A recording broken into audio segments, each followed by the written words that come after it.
How's it going, everyone? Adam Bongiovanni back here with another onlinebookhub.org official Thursday interview with one of our phenomenal Book of the Month authors. Now, I'm here with a man who has received the Global Pharmaceutical Research and Development Director of the Year Award in both 2001 and 2004, the Lifetime Achievement Award from the National Organization for the Professional Advancement of Black Chemists and Chemical Engineers in 2002, and that is only scratching the tip of the iceberg with his accomplishments. He's also our 2019 July Book of the Month author of Defining Moments of a Free Man from a Black Stream. Dr. Frank L. Douglas, thank you so much for joining me today. I'm honored to have you on the show. My pleasure. Thank you so much for joining us. Now, first and foremost, why don't you tell us a little bit about your book? I've done a lot of research on the book, but for anyone who doesn't know, why don't you just kind of describe the book a bit? Well, the book covers what I call my defining moments, and the first thing I would like the listeners to know is the meaning of the title. Defining Moments of a Free Man from a Black Stream. Yes. Turns out Frank is Celtic in origin and means free man, and Douglas is Scottish in origin and means from a black stream. And the book is really the defining moments of Frank Douglas.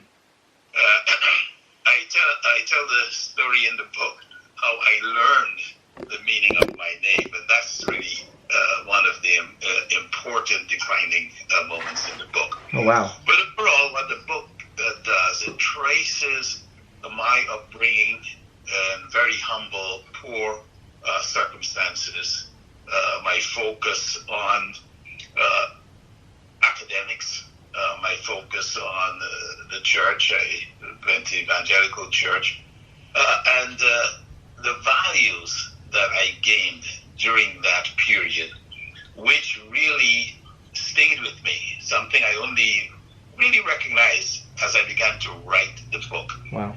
That those were values such as justice and mercy and authenticity and having self-control. That those are values that stayed with me as I came to America and faced discrimination and prejudice. And I describe in the book, both in the university setting as well as in industry, the various challenges that I had and how I dealt with those challenges, ending up to being recognized for my contributions, leading teams that have put many drugs on the market. So I tell those stories. I also give credit to those people who helped me along the way. Oh, wow. Because it is really very important not only to talk about one's challenges, but also to talk about the good people. Yes. People who were there to help me as I traveled my journey. That's amazing. So let me ask you something real quick. As you were writing this book, did you find yourself uncovering memories and life lessons that you might have forgotten or haven't even thought about in a number of years? Did you kind of find yourself bringing up memories that you might have pushed back or might have not even thought about for a while? That occurred in a couple of times. In fact, one of them, which I really suppressed, had to do with the passing of my mother. Oh, wow. And I recalled, flying to Frankfurt and sitting in the plane and beginning to think about her and what she would think if she were there to see, this part of my journey. Wow. And it took me back to one of the things which, a moment that I had really suppressed. Yeah. And it was a moment when she was dying in the hospital with she was on a ventilator. Yeah. And she wrote that she'd like to be off the ventilator. Wow. And I explained to her that if we did that, she would actually pass. Wow. And she nodded, and she understood. So I told her I could not do that, but I would get the attending physician and the nurses. And so the attending physician came, explained, etc. And then he asked her the question, did she want to be removed? And she said yes. Wow. And I was holding her hand at the time. And he said, okay, he would do it. And she took my hand and brought it to her lips and kissed it. And I will never forget that. But I had suppressed that because to think of my mother, always makes me emotional. Of course.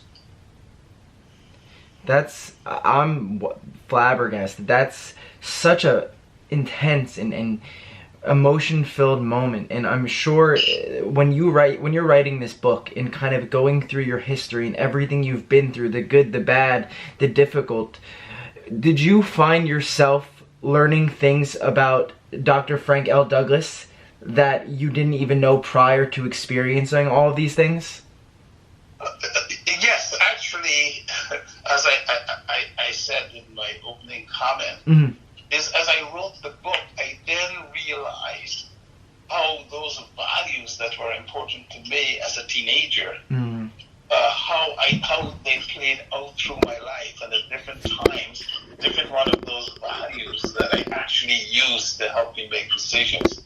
And that was actually quite enlightening to me. Another one, and I hate to say it again, was another deathbed scene with Dr. Max Wilhelm, Oh, wow. who was my global head of research, and it was the global head of research and development of Wow. CPW, now Novartis. And I was visiting with him at his bedside. When he said to me, when you came to us, we kept pushing you into management. You kept insisting you wanted to be on the bench, to be a bench scientist. But we saw that you actually would contribute more as a leader or scientist than if you were just on the bench. And he said, do you know why that is? And I said, no, but I'm beginning to sense because of the experience I'm having in Frankfurt. And he said, well, there are two things about you. One, you have this almost a gift to be able to look at early data in animals and in cells and determine how to study that compound very early in human beings to determine whether it will be a drug. And that transitional thinking is a little bit unusual. And then he said, the second thing is that you think in systems.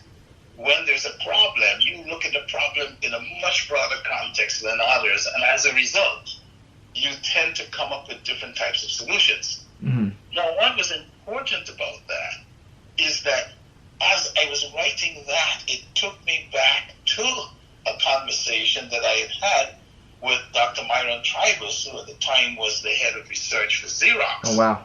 Was an assistant researcher at Xerox.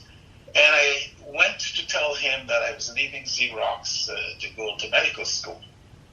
And he said to me, don't you ever go into psychiatry. And I said, why?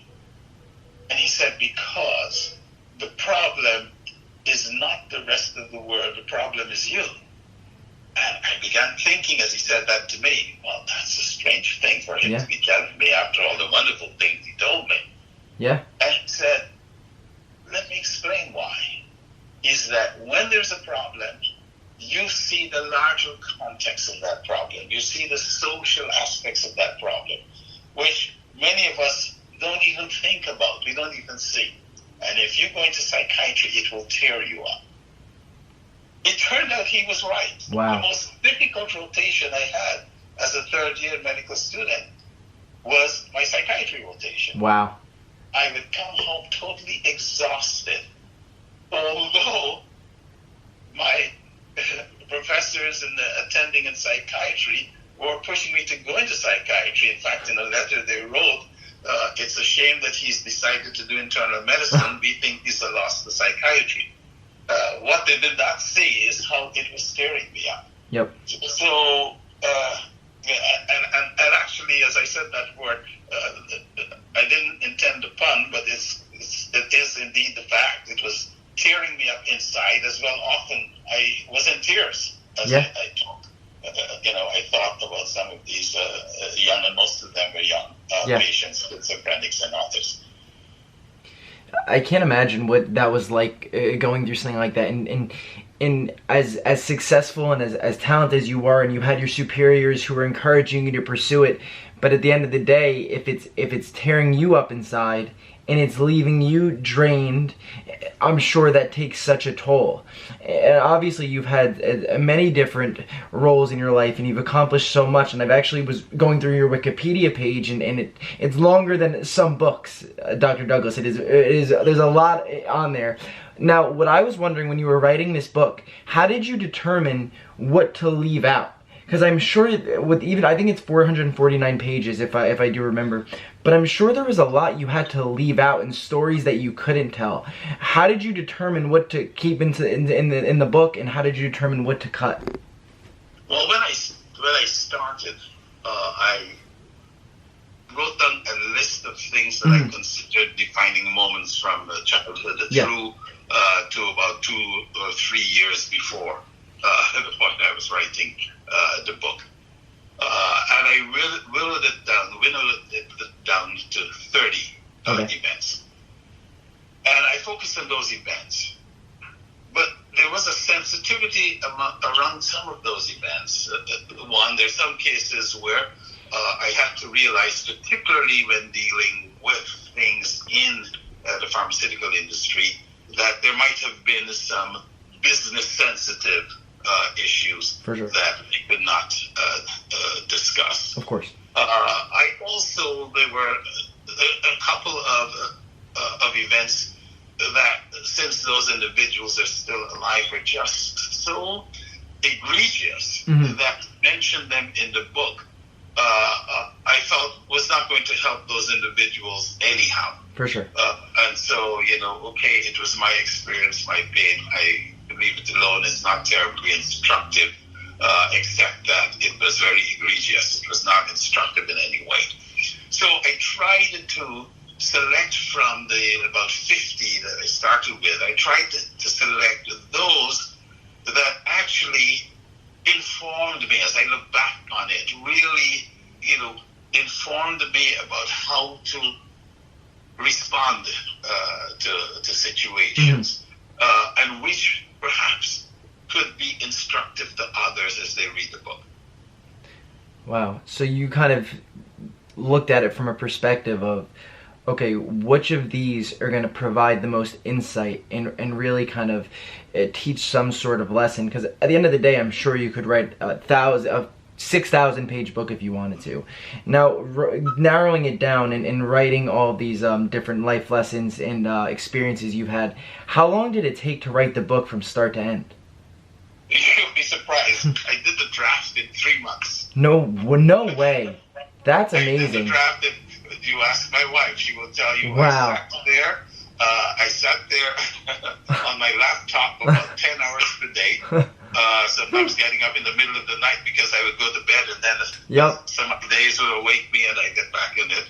So I completed the draft in 3 months. But then I began looking for a self-publishing company.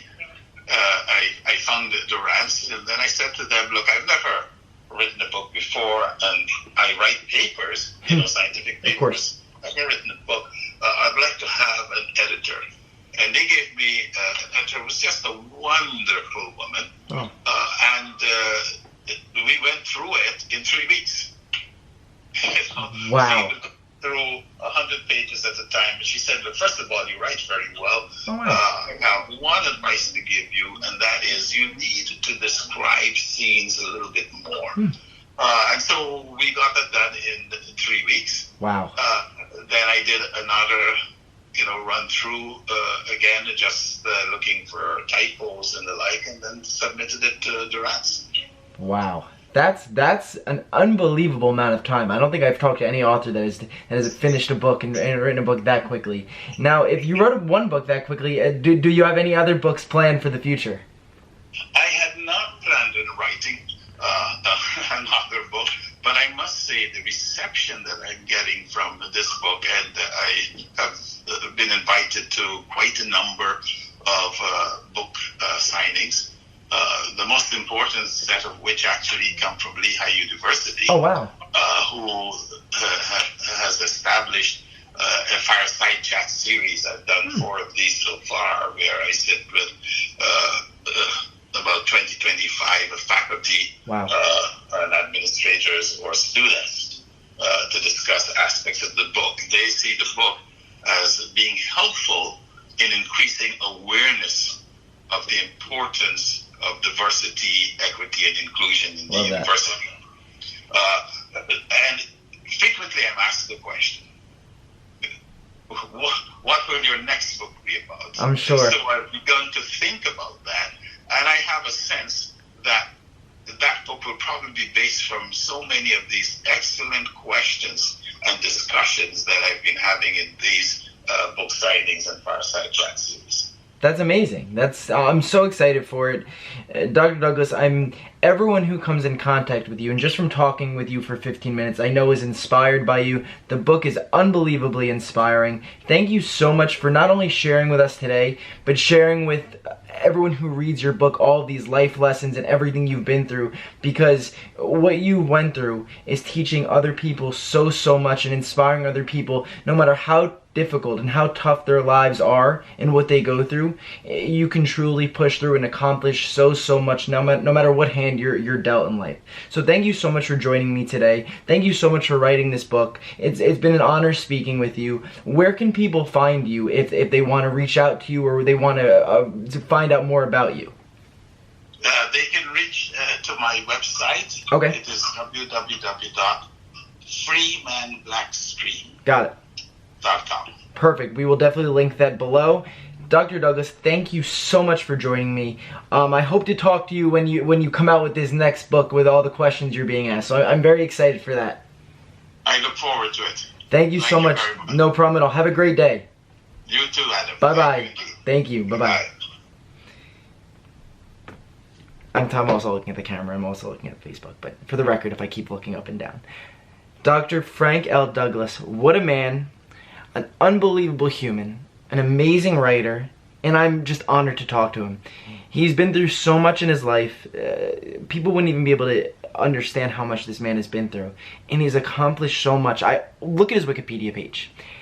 It's longer than most resumes I've seen, and probably most short books, but it was an honor to speak with him. The knowledge and the intellect upon that man is unbelievable, and it was truly an honor just to speak with him.